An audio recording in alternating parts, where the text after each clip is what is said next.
Hello, everybody. Welcome to another daily dose of gaming news and all that good stuff. And as always, I also publish on Rumble and on Patreon for X support. Any kind of updates and the such, I usually go about on Twitter X. Regarding gaming series, again, I'm still on my free spare time trying to get around, see if I can record as much as I can.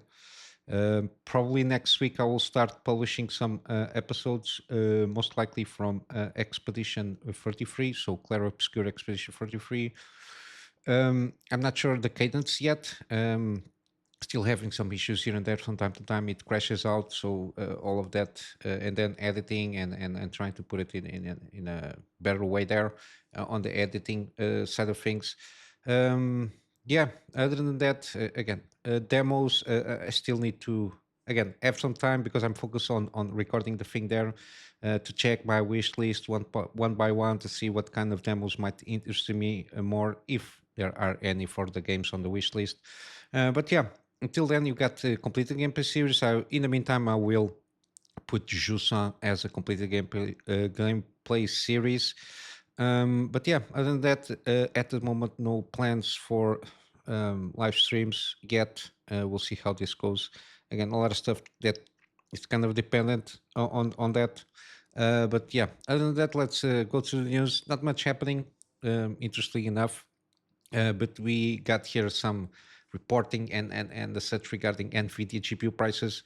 Again, given that it's been a shit show, the launch of the new generation or the series of 5000 series, Blackwell, from NVIDIA, from low inventory to physical hardware stuff there, from missing ROPs and other stuff. And again, the driver support has been shameful, to say the least.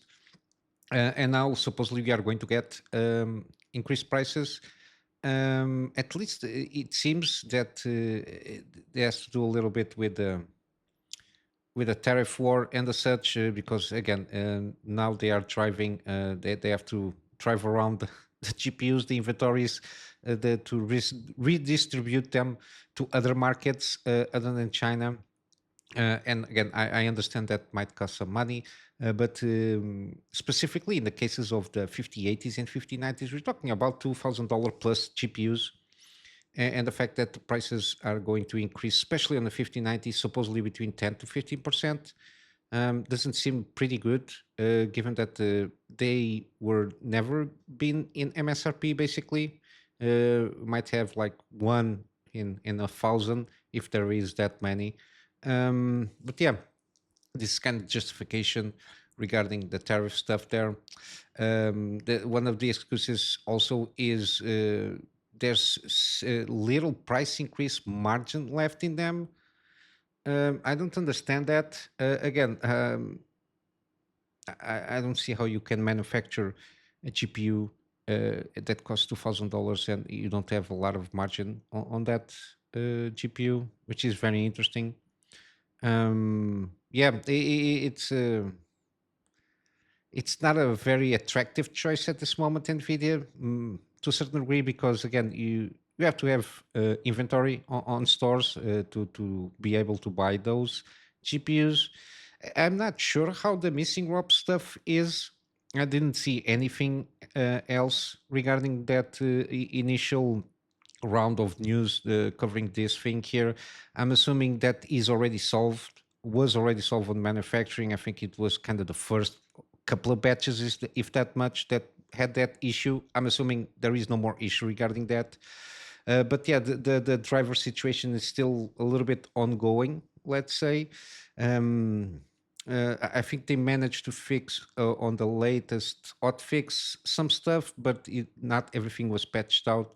I think again, Nvidia was always kind of known of having some difficulties regarding multi-monitor setups and as such. And I think there are still some issues there, depending again on the games or the applications, again, and depending again on the hardware configuration there.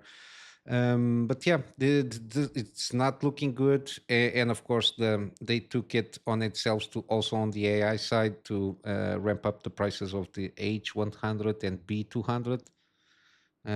Again, AI stuff there, but yeah, it's not a good option.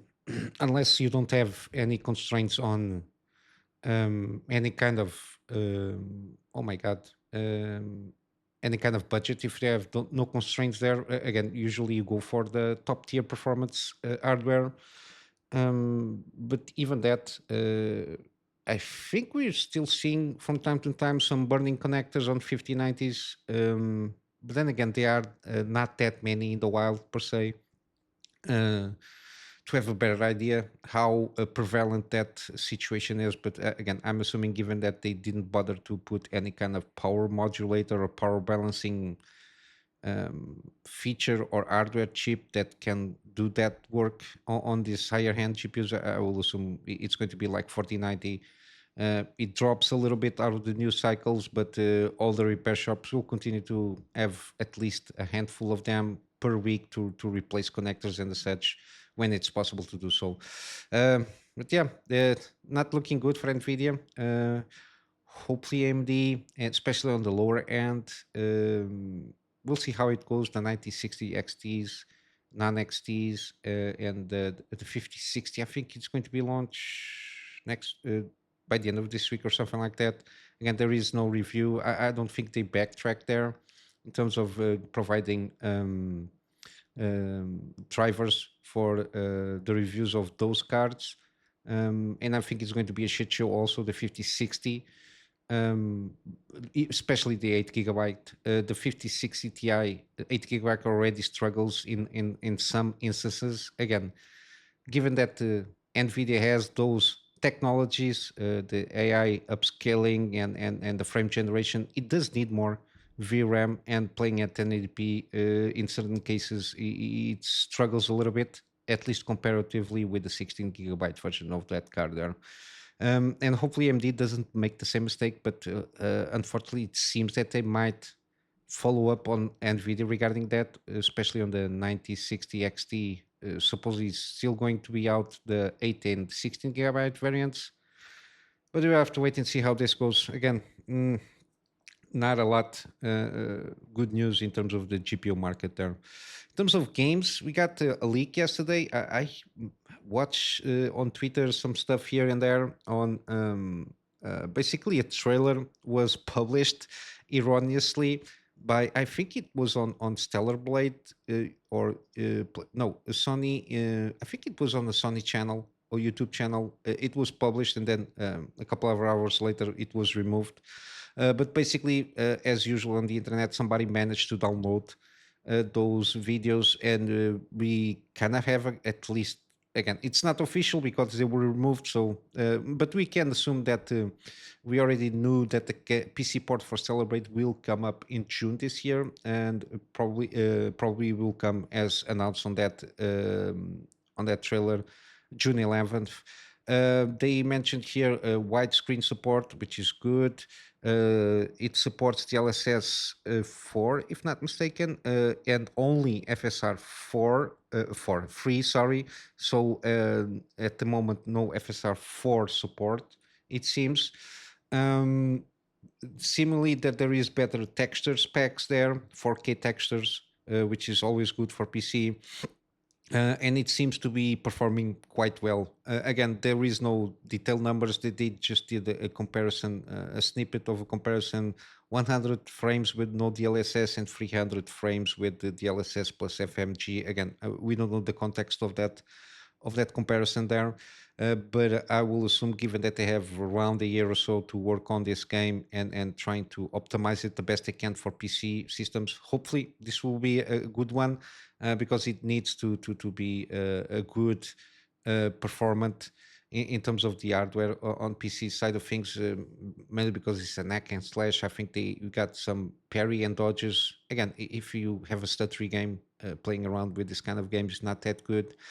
But yeah, we got the editions there. The base, we got 25 skins or suits for Eve, which whatever for me. But yeah, it seems to have a lot of stuff here. The same thing as the complete edition for the PlayStation, which is always good to see. And plus some collaborations, Near Automata and Nike DLC. I don't know this game here, but Near Automata seems a very interesting one. But yeah, seems pretty good. Let's see when they really officially don't backtrack again. But again, we'll have to assume it's going to be 11 June 11th. Sorry, because they didn't update anything on the Steam page. I verified this before I come start recording the program. But yeah, again, it's always been June. It's already been announced. It's just have a proper date, day and date on the launch. But yeah, it is going to have kind of the complete edition there. My only concern, hopefully, I think Sony basically backtracked in all games that they publish. Is the internet, not internet connection, sorry, the PSN requirements there. I think this is not going to be mandatory for this one. I assume so. Hopefully so. Then on other stuff, we got the again. I'm trying to keep myself out of that Stranding coverage, that Stranding 2 coverage. But you got here at least some tidbits here and there that are not spoilery per se. Basically, it seems that that Stranding 2 could last around twice as much from the first original one. Again, I didn't finish the first one yet, but I played what I think is between a quarter to a third of the game.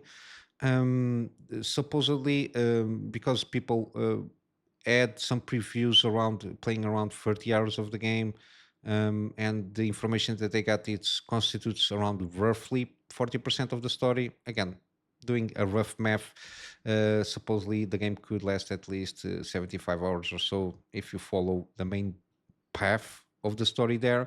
But then again, with these systems here, again, I only played, I assume, on the story side of things, between a quarter to a third of the game.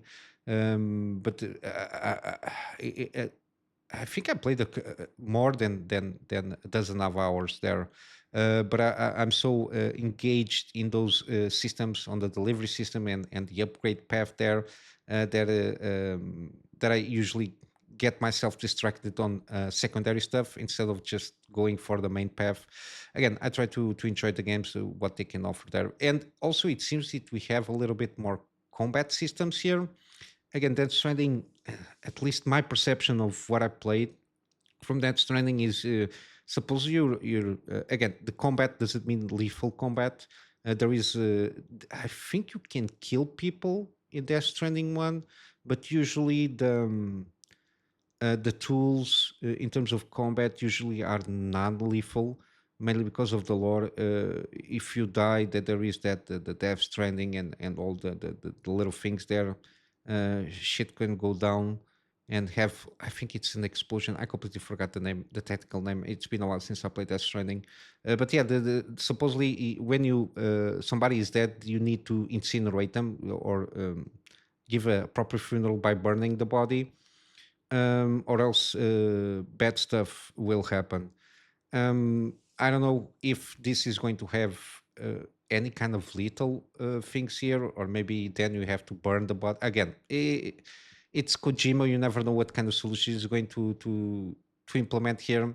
But they implemented more stuff there because again, people since he left Konami, people are pressuring him to a certain degree for him to come up with a new Metal Gear Solid thing. I think on the story side of things, on this Death Stranding 2, there's a character very similar, at least in appearance, to Solid Snake. Yeah.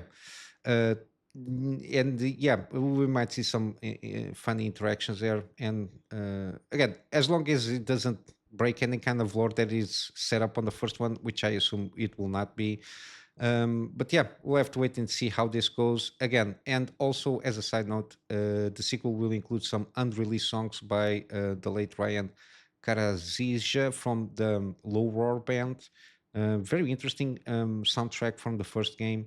And again, in the meantime, this lead singer and lead vocalist, or founder and lead vocalist, sorry, he passed away from what I saw on the Wikipedia. It was some complications from pneumonia, which is unfortunate.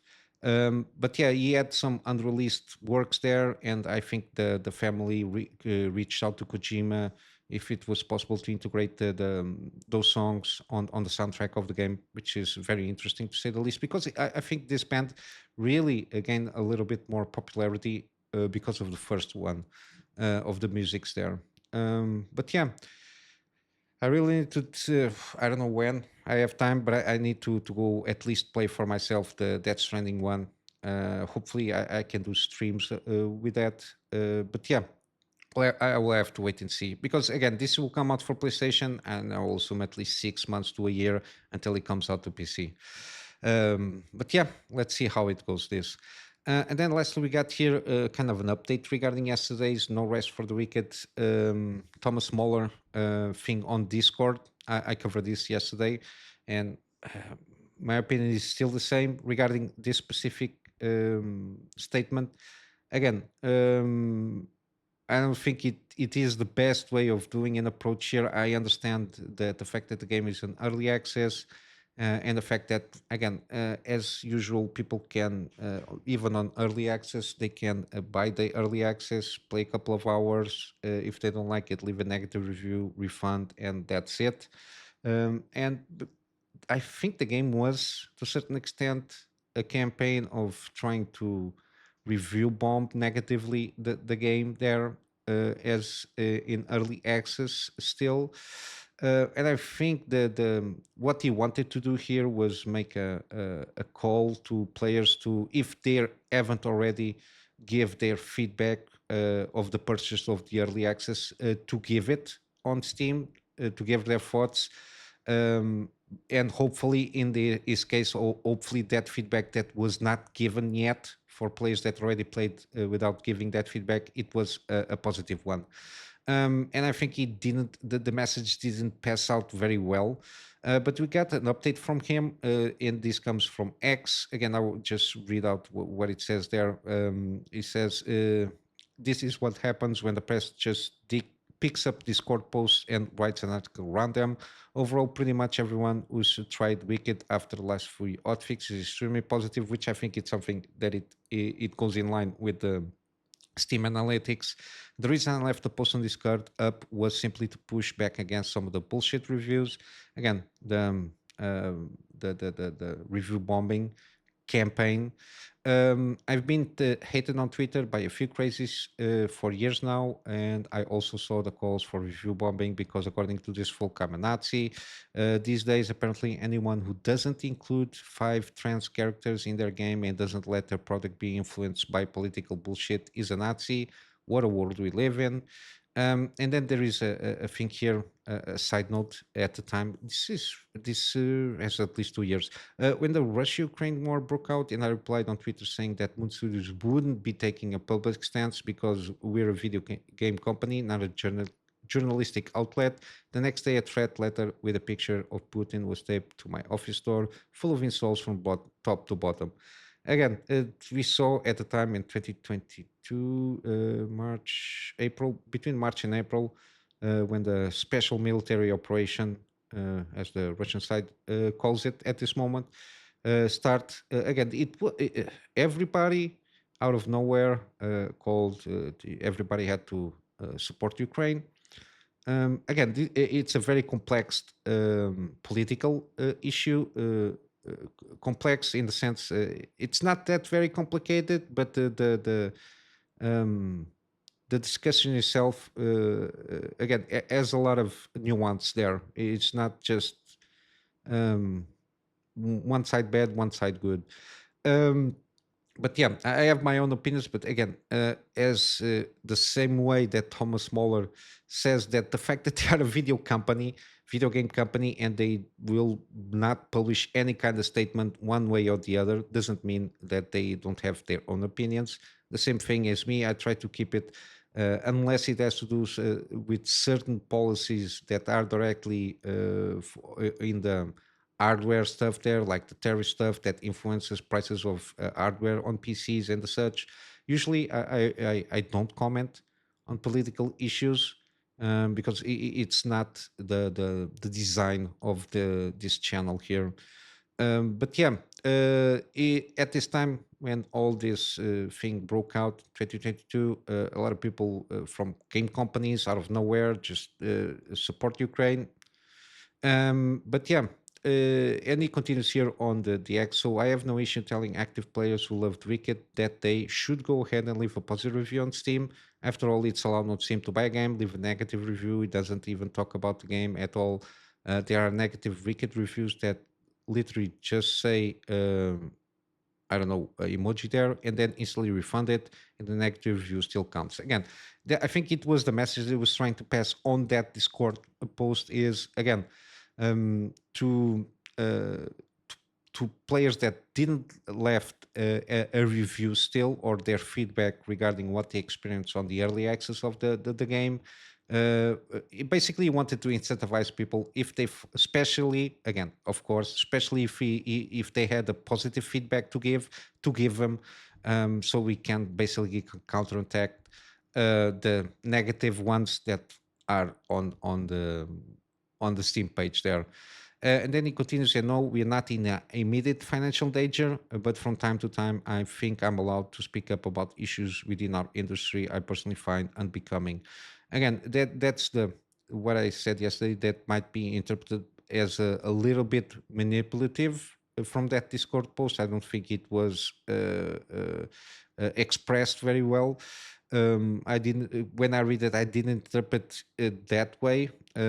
But it might be interpreted, and basically that what's happened again with this so-called gaming journalist outlets, um, which saying that the company might be in danger. Again, it has to do with the long-term situation. They are self-publishing now. They bought the rights from No Rest for the Weekend from the previous publisher. I completely forgot which one. And basically there is no guarantor per se in terms of publishing to continue with covering up the expenses until the game comes out in a full release. Um, and again, I think that the review score and the feedback that is demonstrated on the Steam page has some effect on people that might want or not to risk the buying the early access of that game. And I think what he's trying to do is trying to let people know that again, if you didn't leave it and you think you have a positive feedback to give or a positive review of what you played on Steam, just leave it there. If you please do that. But yeah, again, this studio is a very small studio, around 90% company, and to a certain degree, in terms of quality, they can compete to a certain degree with the likes, as you said, with Blizzard and triple A companies. Again, they got the Ori games. I'm not sure how the revenue is split there with the Ori games. They are made by the same this studio, and I think this is something that you can, if you don't like to take chances on early access. I think it's something, given that it's a product already launched. I think it's published by Xbox Studios, but it was made from them there. And then just I think here this supposedly is the thing that they left there on the office door when he said that he was not going to make any political comments as as a gaming company regarding any kind of situations, especially in this case with the Ukrainian and Russian situation there. But yeah, basically it is an update again. The review seems to be relatively mostly positive. Again, there was kind of again when the game was launched, the early access, it had like mostly positive kind of a thing balanced there, but there was after I think last year on May, they got a little bit of an uptick in terms of negative reviews that probably influence in maintaining the mostly positive. But from the majority of the reviews, people that they really enjoy this game. This seems to be when it comes out in the full uh, version 1.0, so the full game. I think it might have an excellent game there. And it's one of those that I put always a caveat when it's on sale. Again, I don't recommend people trying out early access because, independent of everything, the studio is not mandated to finish the game. just by the fact that you bought the early version of the game, of the early access version of the game. It's always a chance there. But if you usually are trying to support games that are in early access to a certain extent, I think this might be a good option. Usually, that's my opinion regarding that. But yeah, let's wrap up some gaming deals. We got Black Mesa Definitive Edition. So basically, it's the remake of oh my god, Half-Life One. Again, excellent feedback here. We got 50% off of Cult of the Lamb. Again, this seems a very interesting game. It always had overwhelmingly positive feedback from players, so I think this might be a good one if you like this kind of games. We got Cuphead is still on sale, 40% off. There is some rumors that the second one will be announced somewhere in the near future. We'll have to wait and see for that. Then we got Karma, The Dark World. It's still on sale. It's been coming out on sale. I think this is kind of a shorter experience, 20% off. There is a demo. I played the demo. Very interesting what they're trying to do there. I think that the issues, now that I think of it, the issues that I had when recording this, and you can notice some certain issues on the demo that I played, I think it was probably with the same issues that I have with the Unreal Engine 5 Clear Obscure Expedition 33 regarding the stuttering. Probably try to, if you have an AMD card, probably try to remove or disable the anti-lag and the image sharpening on this game if you or on this demo. If you're having any issues, which I think it might be something interesting there to see if it is true or not. But yeah, this game seems very interesting. It's kind of the thought police thing there. So you enter in people's heads and navigate their dreams and their thoughts. And again, all that entails there. Seems very interesting, the premise.